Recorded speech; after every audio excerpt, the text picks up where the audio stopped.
বাংলা ধারাবাহিকে ফিরছেন অভিনেতা প্রতীক সেন। এর আগে উড়ানে কাজ করেছিলেন প্রতীক। প্রথম থেকেই তাকে দেখা গেছে স্টার জলসায় কাজ করতে, যেমন খোকাবাবু, মোহর, উড়ান ইত্যাদি। তবে এবার চ্যানেল বদল করলেন অভিনেতা।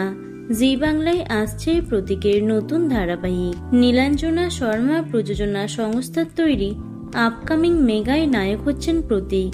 প্রতীকের সঙ্গে অনুষ্কা চক্রবর্তী এই মেগায় জুটি বাঁধছেন। আসছে দাদামণি। সন্তান স্নেহে 4 বোনকে মানুষ করে তোলা এক দাদার জীবনের গল্প তুলে ধরবে এই মেগা। 4 বোনের চরিত্রে থাকছে উজানি দাশগুপ্ত, শুভাংশ্রী দত্ত, সুচন্দ্রা ভট্টাচার্য এবং রাখি বন্ধন সিরিয়ালের ছোট্ট রাখি ওরফে কৃতিকা চক্রবর্তী। একেবারে এক নতুন রূপে দর্শকরা দেখতে পাবেন প্রতীককে। অনুষ্কাকে এর আগে হীরালাল ছবিতে দেখা গেছিল। পরিচালক অরুণ রায়ের সঙ্গে একাধিক কাজ করেছেন অভিনেত্রী।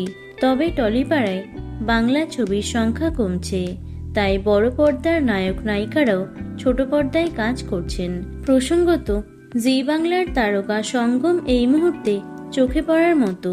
অভিনেতা প্রতীক সেনের নাম সেই তালিকায় যোগ হলে অনুরাগীরা অবশ্যই খুশি হবেন। প্রতীকের সঙ্গে সবচেয়ে হিট জুটি সোনামণি সাহার। এখন দেখা যাক নতুন নায়িকার সঙ্গে তার জুটি কতটা জমে। তো বন্ধুরা, প্রতীকের নতুন ধারাবাহিকটির জন্য কে কে এক্সাইটেড অবশ্যই কমেন্টে জানিও। ভিডিওটি লাইক এবং শেয়ার করো। এছাড়াও টলি দুনিয়ার অন্যান্য খবর পেতে চ্যানেলটি অবশ্যই সাবস্ক্রাইব করে রেখো।